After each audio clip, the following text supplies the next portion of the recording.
Colleague Ranjit Shiriyar ನವದೆಹಲಿಯಿಂದ ನೇರ ಸಂಪರ್ಕದಲ್ಲಿ. In fact Ranjit, result ಬಂದ ಮಾರನೇ ದಿನದಿಂದಲೇ ಜೂನ್ 5ನೇ ತಾರೀಕಿನಿಂದಲೇ ನಿರಂತರವಾಗಿ ರಾಷ್ಟ್ರ ರಾಜಧಾನಿ ದೆಹಲಿಯಲ್ಲಿದ್ದಾರೆ.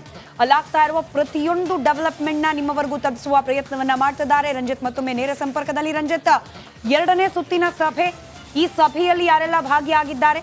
ಮೊದಲ ಸಭೆಯಲ್ಲಿ 100 ದಿನಗಳ ಟಾಸ್ಕ್, ಈಗೇನ್ ನಡೀತಾ ಇದೆ ಮಾತುಕತೆ?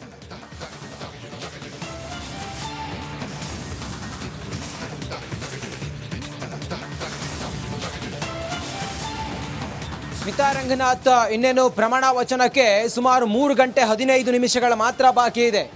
NDA ಅಂಗಪಕ್ಷದ ಸುಮಾರು 12 ಸಂಸದರುಗಳು ಈ ಸಭೆಯಲ್ಲಿದ್ದಾರೆ. ಅವರು ಇವತ್ತು ಪ್ರಮಾಣ ವಚನವನ್ನು ಸ್ವೀಕರಿಸ್ತಾರೆ. ಇನ್ನು 36 ಜನ NDA, ಅದರಲ್ಲೂ ಕೂಡ ಬಿಜೆಪಿಯ ಸಂಸದರು ಈ ಸಭೆಯಲ್ಲಿದ್ದಾರೆ. ಅವರು ಇವತ್ತು ಪ್ರಮಾಣ ವಚನವನ್ನು ಸ್ವೀಕರಿಸ್ತಾರೆ. ಇವರಿಗೆ ಪ್ರಧಾನಿ ನರೇಂದ್ರ ಮೋದಿ ಅವರು ತಮ್ಮ ಪ್ಲಾನ್ ಆಫ್ ಆಕ್ಷನ್ ಏನು, ಪ್ರಮಾಣ ವಚನ ಸ್ವೀಕರಿಸಿ ಆದ ನಂತರ ಮೊದಲ 100 ದಿನಗಳ ಕಾಲ ನಾವು ಕ್ಷಿಪ್ರವಾಗಿ ಜನರಿಗೆ ಏನು ಮಾಡ್ಲಿಕ್ಕೆ ಸಾಧ್ಯ ಇದೆ ಅನ್ನೋದರ ಕುರಿತಾಗಿ ಒಂದಿಷ್ಟು ಸಮಾಲೋಚನೆಯನ್ನು ಮಾಡ್ತಾ ಇದ್ದಾರೆ. ಮುಂದುವರೆದು ನಾವು ಗಮನಿಸ್ತಾ ಹೋದ್ರೆ, ಪ್ರಧಾನಿ ನರೇಂದ್ರ ಮೋದಿ ಅವರ ಈ NDA ಸರ್ಕಾರ ಹಿಂದಿನ 2 ಅವಧಿಯಲ್ಲಿ 10 ವರ್ಷಗಳ ಕಾಲ ಮಾಡಿದಂಥ ಕಾರ್ಯಗಳಿಗೆ ಈ ಹಿಂದೆಯೇ ಅದಕ್ಕೆ ತಯಾರಿಗಳಾಗಿತ್ತು. ಎಲ್ಲವೂ ಕೂಡ ಸರ್ಕಾರ ರಚನೆ ಮಾಡುವ ಮೊದಲೇ ದೂರಾಲೋಚನೆ ಅಥವಾ ಅದರ ಒಂದು ಮುಂದಿನ ಯೋಚನೆಯೊಂದಿಗೆ ಪ್ರಧಾನಿ ನರೇಂದ್ರ ಮೋದಿ ಅವರು ಹೊರಟಿದ್ರು. ಎಲ್ಲವನ್ನು ಕೂಡ ಅಚ್ಚುಕಟ್ಟಾಗಿ ನಿಭಾಯಿಸಿದ್ರು. ಈಗಲೂ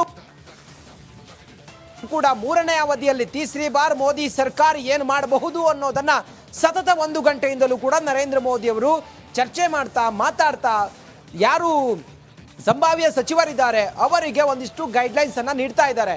ಆ ಮೂಲಕ ಅವರೆಲ್ಲರನ್ನೂ ಕೂಡ ಒಟ್ಟಾಗಿ ತೆಗೆದುಕೊಂಡು ಹೋಗೋದು. ನಡಿ, ಈಗ ಶುರು ಮಾಡೋಣ.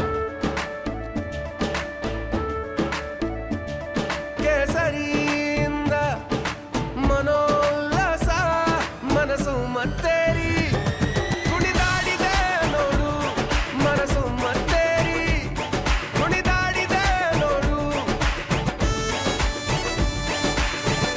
ಕ್ಷಣ ಕ್ಷಣವೂ ಆಚರಿಸಿ ಕೇಸರಿ ಹಬ್ಬ. ವಿಮಲ್, ಬಾಯಲ್ಲಿ ಹೇಳಿ ಕೇಸರಿ. ಹೊಂದಾಣಿಕೆಯೊಂದಿಗೆ ಹೋಗೋದು. ಮುಂದೆ ನರೇಂದ್ರ ಮೋದಿ ಅವರ ಕನಸಿನ ಭಾರತ ಏನಿದೆ, ಅಭಿವೃದ್ಧಿಶೀಲ ಭಾರತಕ್ಕಾಗಿ ನಮ್ಮಿಂದ ಏನಾಗುತ್ತೆ ಅನ್ನೋದ್ರ ಬಗ್ಗೆಯೂ ಕೂಡ ಚರ್ಚೆಗಳು ನಡೀತಾ ಇದೆ. ಪ್ರಮುಖವಾದಂಥ ಈ ಐತಿಹಾಸಿಕ ಕಾರ್ಯಕ್ರಮಕ್ಕೆ ಜಾಗತಿಕ ಮಟ್ಟದ ಗಣ್ಯರು ಕೂಡ ಆಗಮಿಸ್ತಾ ಇದ್ದಾರೆ. ಹಾಗಾಗಿ ದೆಹಲಿಯ ಎಲ್ಲ ಆಯಕಟ್ಟಿನ ಭಾಗದಲ್ಲೂ ಕೂಡ ಬಿಗಿ ಬಂದೋಬಸ್ತನ್ನು ಮಾಡಲಾಗಿದೆ. ಆ ಮೂಲಕ ಪ್ಯಾರಾಮಿಲಿಟರಿ ಹಾಗೆ NSG ಸೇರಿದಂತೆ ಸ್ನೈಪರ್ಗಳನ್ನು ಕೂಡ ಇಲ್ಲಿ ಭದ್ರತೆಗಾಗಿ ನಿಯೋಜನೆ ಮಾಡಲಾಗಿದೆ. ಆ ಮೂಲಕ ಒಂದು ಐತಿಹಾಸಿಕ ಕ್ಷಣಕ್ಕೆ ಸಾಕ್ಷಿಯಾಗುತ್ತೆ. ಇನ್ನೇನು 3 ಗಂಟೆ 15 ನಿಮಿಷಗಳು ಮಾತ್ರ ಬಾಕಿ ಇರೋದು. ಅದಕ್ಕೆ ಪೂರ್ವ ತಯಾರಿಯಾಗಿ ಎಲ್ಲ ಸಿದ್ಧತೆಯನ್ನ ಮಾಡಲಾಗಿದೆ. ಸಚಿವರಿಗೆ ಕಾಲ್ ರಂಜಿತ್ ಹಾಗೆ ಸಂಪರ್ಕದಲ್ಲೇ ಇರಿ. ಕರ್ನಾಟಕ ಭವನದಿಂದ ಅಲ್ಲಿಂದ ಮಾಹಿತಿಯನ್ನ ಕೊಡ್ತಾ ಇರೋ ನಮ್ಮ ಪ್ರತಿನಿಧಿ ರಂಜಿತ್. ಈಗ ಪ್ರಮಾಣ ವಚನ ಸ್ವೀಕಾರವಾಗ್ತಾ ಇದ್ದಂತೆ ಸಚಿವರು ಏನು ಮಾಡಬೇಕು ಅಂತ ಹೇಳಿ ನರೇಂದ್ರ ಮೋದಿ ಅವರು ಒಂದು ಟಾಸ್ಕ್ ಅನ್ನು ಕೊಟ್ಟಿದ್ದಾರೆ. 2 ಅವಧಿಯಲ್ಲಿ ಉಳಿದಂಥ ಬಾಕಿ ಕಾರ್ಯಗಳಿಗೆ ಮೊದಲು ಇಂಪಾರ್ಟೆನ್ಸ್ ಕೊಡಬೇಕು. ಆ ಕೆಲಸವನ್ನ 100 ದಿನದ ಒಳಗಾಗಿ ಮಾಡಿ ಮುಗಿಸ್ಬೇಕು. ಜನಾದೇಶ ಗೌರವಿಸಿ ಕೆಲಸವನ್ನ ಮಾಡಬೇಕು ಅಂತೇಳಿ ಸಚಿವರಾಗುವಂಥ ನೂತನ ಸಂಸದರಿಗೆ ನರೇಂದ್ರ ಮೋದಿ ಅವರು ಸಲಹೆ ಕೊಟ್ಟಿದ್ದಾರೆ. ಜೊತೆಗೆ ಟಾಸ್ಕ್ ಅನ್ನು ಕೂಡ ಕೊಟ್ಟಿದ್ದಾರೆ. ನೋಡಿ, ನಾವು ಜನರಿಗೆ ಕೊಟ್ಟಿರುವಂಥ ಮಾತಿನ ಪ್ರಕಾರ ನಡೆದುಕೊಳ್ಬೇಕು. ಜನಾದೇಶ ಇದೆಯಲ್ಲ, ಅದನ್ನು ನಾವು ಪಾಲನೆ ಮಾಡಬೇಕು. 2 ಅವಧಿಯಲ್ಲಿ ಏನೆಲ್ಲ ಕೆಲಸಗಳು ಮಾಡ್ತೀವಿ ಅಂತೇಳಿ ಭರವಸೆ ಕೊಟ್ಟಿದ್ವಿ, ಯಾವ ಯಾವ ಕೆಲಸಗಳು ಹಾಗೆ ಪೆಂಡಿಂಗ್ ಇದೆ ಅದೆಲ್ಲವನ್ನು ಕೂಡ ಮೊದಲ ಪ್ರಾಶಸ್ತ್ಯವಾಗಿ ತೆಗೆದುಕೊಂಡು ಅದನ್ನು ಕೆಲಸ ಮಾಡಿ ಮುಗಿಸ್ಬೇಕು ಅಂತ ಹೇಳಿ ಕಿವಿ ಮಾತನ್ನು ಹೇಳಿದ್ದಾರೆ. ಮೊದಲ ಸುತ್ತಿನ ಸಭೆಯಲ್ಲಿ ಒಂದಷ್ಟು ವಿಚಾರಗಳನ್ನು ವ್ಯಕ್ತಪಡಿಸಿದ್ದಾರೆ. 2ನೇ ಸುತ್ತಿನ ಸಭೆ ನಡೀತಾ ಇದೆ. ಆ ಸಭೆಯಲ್ಲಿ ಈ ರೀತಿಯಾಗಿ ಸಲಹೆ ಕೊಟ್ಟಿದ್ದಾರೆ ಎನ್ನುವ ಮಾಹಿತಿ ಲಭ್ಯವಾಗ್ತಾ ಇದೆ.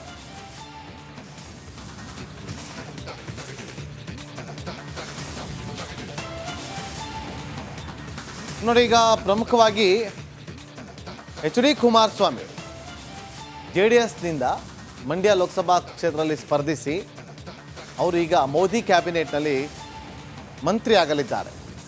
ಮೋದಿ ಕ್ಯಾಬಿನೆಟ್ ಸೇರ್ಪಡೆಗೊಳ್ಳಲಿದ್ದಾರೆ. ರಾಮನಗರ ಅವರಿಗೆ ರಾಜಕೀಯವಾಗಿ ಜನ್ಮ ಕೊಟ್ಟಂಥ ಕ್ಷೇತ್ರ. ಅಲ್ಲಿಂದ ಶುರುವಾಗಿ ರಾಜ್ಯದ ಮುಖ್ಯಮಂತ್ರಿಯಾಗಿ ಕರ್ತವ್ಯವನ್ನು ಸಲ್ಲಿಸಿದ್ದಾರೆ, ಸೇವೆಯನ್ನು ಸಲ್ಲಿಸಿದ್ದಾರೆ. ಈಗ ಅವರು ಕ್ಯಾಬಿನೆಟ್ನಲ್ಲಿ ಮಂತ್ರಿ ಆಗಲಿದ್ದಾರೆ.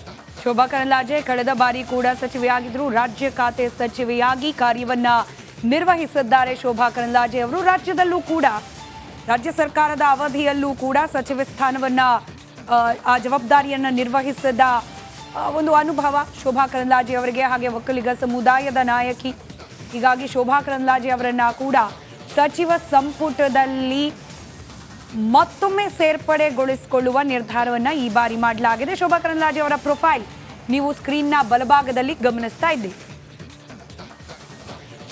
ಬ್ರಾಹ್ಮಣ ಕೋಟಾದ ಅಡಿಯಲ್ಲಿ ಪ್ರಹ್ಲಾದ್ ಜೋಶಿ ಅವರಿಗೆ ಮತ್ತೊಮ್ಮೆ ಈಗ ಮಂತ್ರಿಗಿರಿ ಲಭಿಸ್ತಾ ಇದೆ. ಈದ್ಗಾ ಮೈದಾನ ಹೋರಾಟದಲ್ಲಿ ಅವರು ಪಾಲ್ಗೊಂಡಿದ್ರು. 1992ರಲ್ಲಿ ಈದ್ಗಾದಲ್ಲಿ ರಾಷ್ಟ್ರಧ್ವಜವನ್ನು ಹಾರಿಸಿದಂಥ ಕೀರ್ತಿ ಪ್ರಹ್ಲಾದ್ ಜೋಶಿ ಅವರಿಗೆ ಸಲ್ಲಿಸುತ್ತೆ. 5 ಬಾರಿ ಸಂಸದರಾಗಿ ಆಯ್ಕೆ ಆಗಿದ್ದಾರೆ ಧಾರವಾಡ ಲೋಕಸಭಾ ಕ್ಷೇತ್ರದಿಂದ. ಮೋದಿ ಕ್ಯಾಬಿನೆಟ್ನ ಹಿರಿಯ ನಾಯಕ ಅಂತೇಳಿ ಕೂಡ ಗುರುತಿಸಿಕೊಂಡಿದ್ದಾರೆ. ಸಂಸದೀಯ ವ್ಯವಹಾರ ಸಚಿವರಾಗಿದ್ದಂಥವ್ರು 2019ರಲ್ಲಿ. 2014-16ರಿಂದ ರಾಜ್ಯ ಬಿಜೆಪಿಯ ರಾಜ್ಯಾಧ್ಯಕ್ಷರಾಗಿದ್ದಂಥವ್ರು. ನೋಡಿ, ಈಗ ಮತ್ತೊಮ್ಮೆ ಅವರು ಕ್ಯಾಬಿನೆಟ್ನಲ್ಲಿ ಮಂತ್ರಿ ಆಗಲಿದ್ದಾರೆ, ಕ್ಯಾಬಿನೆಟ್ಗೆ ಸೇರ್ಪಡೆಗೊಳ್ಳಲಿದ್ದಾರೆ. ಇವತ್ತು ಪ್ರಮಾಣ ವಚನ ಸ್ವೀಕಾರ ಕಾರ್ಯಕ್ರಮದಲ್ಲಿ ಅವರು ಕೂಡ ಪ್ರಮಾಣ ವಚನ ಸ್ವೀಕಾರವನ್ನು ತೆಗೆದುಕೊಳ್ತಾರೆ. ಆ ಬಳಿಕ ಕೇಂದ್ರ ಸಚಿವರಾಗಿ ಅವರು ಮುಂದುವರಿತಾರೆ. ಅವ್ರಿಗೆ ಯಾವ ಖಾತೆ ಅನ್ನೋದು ಇನ್ನಷ್ಟೇ ಅಧಿಕೃತವಾಗಿ ಹೊರಬೀಳಬೇಕು. ರಾಜ್ಯಸಭೆಯಿಂದ ಕರ್ನಾಟಕದ ಕೋಟಾದಲ್ಲಿ ಆಯ್ಕೆಯಾದವರು ವಿತ್ತ ಸಚಿವೆ. ಕಳೆದ ಬಾರಿಯ ಮೋದಿ ನೇತೃತ್ವದ ಸರ್ಕಾರದಲ್ಲಿ ಮೊದಲ ಅವಧಿಯಲ್ಲಿ ಡಿಫೆನ್ಸ್ ಮಿನಿಸ್ಟರ್ ಕೂಡ, ರಕ್ಷಣಾ ಸಚಿವೆಯಾಗಿಯೂ ಕೂಡ ಕಾರ್ಯವನ್ನು ನಿರ್ವಹಿಸಿದ ಅನುಭವ ಇರುವಂತಹ ನಿರ್ಮಲಾ ಸೀತಾರಾಮನ್ 2019ರಿಂದ ಹಣಕಾಸು ಸಚಿವೆಯಾಗಿ ಕಾರ್ಯವನ್ನ ನಿರ್ವಹಿಸಿದ್ದಾರೆ. ಹಣಕಾಸು ಖಾತೆಯನ್ನ ನಿಭಾಯಿಸಿದ 2ನೇ ಮಹಿಳೆ ಅನ್ನೋ ಖ್ಯಾತಿ ಕೂಡ ನಿರ್ಮಲಾ ಸೀತಾರಾಮನ್ ಅವರಿಗಿದೆ. 2014ರಿಂದ 16ರವರೆಗೆ ಆಂಧ್ರ ಪ್ರದೇಶದಿಂದ, 2016ರ ನಂತರ ಕರ್ನಾಟಕದಿಂದ ರಾಜ್ಯಸಭೆಯ ಸದಸ್ಯೆಯಾಗಿ ಆಯ್ಕೆಯಾಗಿದ್ದಾರೆ. ನಾಗಲೇ ಹೇಳ್ತಾ ಇದ್ದ ಹಾಗೆ ರಕ್ಷಣಾ ಸಚಿವೆಯಾಗಿಯೂ ಕೂಡ ಕಾರ್ಯವನ್ನ ನಿರ್ವಹಿಸಿದ ಅನುಭವ ನಿರ್ಮಲಾ ಸೀತಾರಾಮನ್ ಅವರಿಗಿದೆ. ಮೋದಿ ಕ್ಯಾಬಿನೆಟ್ನ ದಕ್ಷ ಸದಸ್ಯರುಗಳ ಪೈಕಿ ನಿರ್ಮಲಾ ಸೀತಾರಾಮನ್ ಕೂಡ ಒಬ್ರು ಅನ್ನೋ ಖ್ಯಾತಿ ಇದೆ. ಅದರಲ್ಲೂ ವಿರೋಧ ಪಕ್ಷಗಳ ಟೀಕೆ ಟಿಪ್ಪಣಿಗಳಿಗೆ ಅತ್ಯಂತ ಚಾಕಚಕ್ಯತೆಯಿಂದ ಉತ್ತರಿಸುವ ಛಾತಿಯುಳ್ಳ ನಾಯಕಿ ಅನ್ನೋ ಖ್ಯಾತಿ. ಹೀಗಾಗಿ ನಿರ್ಮಲಾ ಸೀತಾರಾಮನ್ ಕೂಡ ಈ ಬಾರಿ ಸಚಿವ ಸಂಪುಟವನ್ನ ಸೇರ್ಪಡೆಗೊಳ್ಳುವುದು, ಅದರಲ್ಲೂ ರಾಜ್ಯದ ಕೋಟಾದಲ್ಲಿ ಬಹುತೇಕ ಫಿಕ್ಸ್.